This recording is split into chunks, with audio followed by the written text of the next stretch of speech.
Hai, Assalamualaikum. Perkenalkan, nama saya Fani Rosmawati Sofianingsi, NPM 1921911154. Di sini saya akan membahas mengenai teori belajar dan motorik.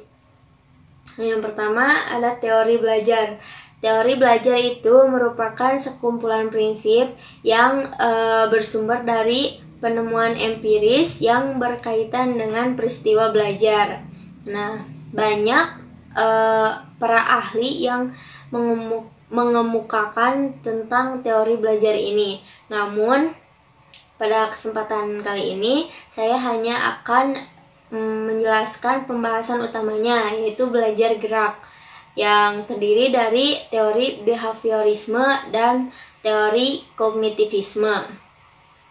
Teori behaviorisme ini merupakan teori yang berorientasi pada hasil yang dapat diukur, diamati, dianalisis, dan diuji secara objektif.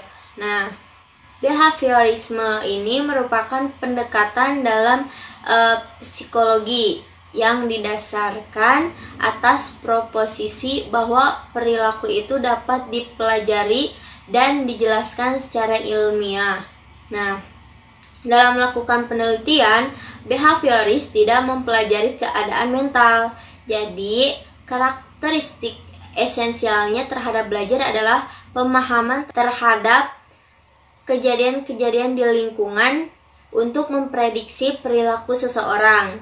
Nah, bukan pikiran, perasaan, ataupun kejadian internal lain yang terjadi dalam diri orang tersebut. Nah, fokusnya itu terhadap respon berbagai tipe stimulus. Nah, banyak para tokoh yang ikut andil dalam teori behaviorisme ini, yaitu contohnya ada John B. Watson yang dijuluki behavioris SR ataupun stimulus respon. Ada juga Ivan Pavlov dengan teorinya yang disebut classical conditioning. Ada juga Edward Thorndike dengan teorinya law of effect. Dan yang terakhir ada B.F. Skinner dengan teorinya yang disebut operant conditioning. Yang kedua ada teori belajar kognitivisme. Nah, di sini ada menurut Jean Piaget. Nah, tujuan teori Piaget ini menjelaskan mekanisme dan proses perkembangan intelektual sejak masa bayi dan masa kanak-kanak yang berkembang menjadi seorang individu yang dapat bernalar dan berpikir menggunakan hipotesis-hipotesis. Nah, Piaget ini mengemukakan bahwa ada 4 aspek yang ada hubungannya dengan perkembangan kognitif. Yang pertama ada pendewasaan, yaitu merupakan pengembangan dari susunan saraf.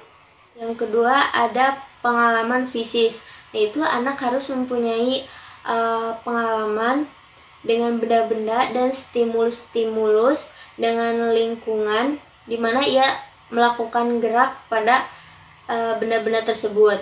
Nah, yang ketiga ada interaksi sosial, yaitu adanya pertukaran ide antara individu satu dengan yang lainnya.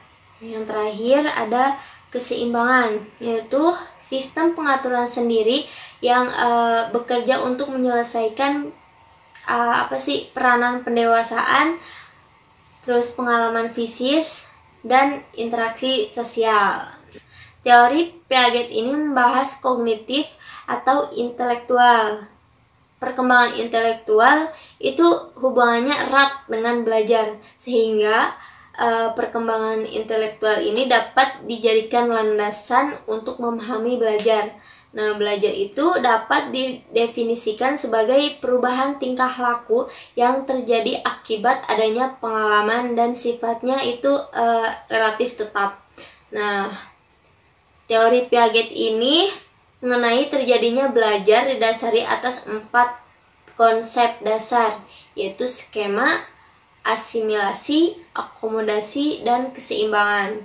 Nah, Piaget ini memandang belajar itu sebagai tindakan kognitif, yaitu tindakan yang menyangkut pikiran. Nah, tindakan kognitif itu menyangkut tindakan penataan dan pengadaptasian terhadap lingkungan. Nah, yang kedua ada motorik. Motorik itu merupakan sebuah proses di mana seseorang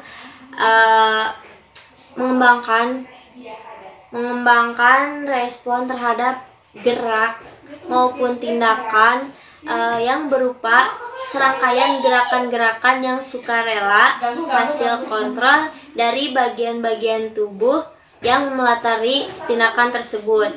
Nah, prinsip yang digunakan untuk proses perkembangan motorik ini adalah terjadinya perubahan baik secara fisik maupun mental menurut sesuai pada masa pertumbuhan dan perkembangannya. Nah, jadi pengaruh teori belajar pada motorik itu secara langsung dan tidak langsung sangat erat mempengaruhi teori belajar. Nah, itu bisa dilihat dari konsep dasar teori dan ranah yang pengkajiannya dalam motorik. Mungkin cukup sekian apa yang bisa saya bahas. Mohon maaf apabila banyak kesalahan karena saya masih dalam tahap belajar. Assalamualaikum warahmatullahi wabarakatuh.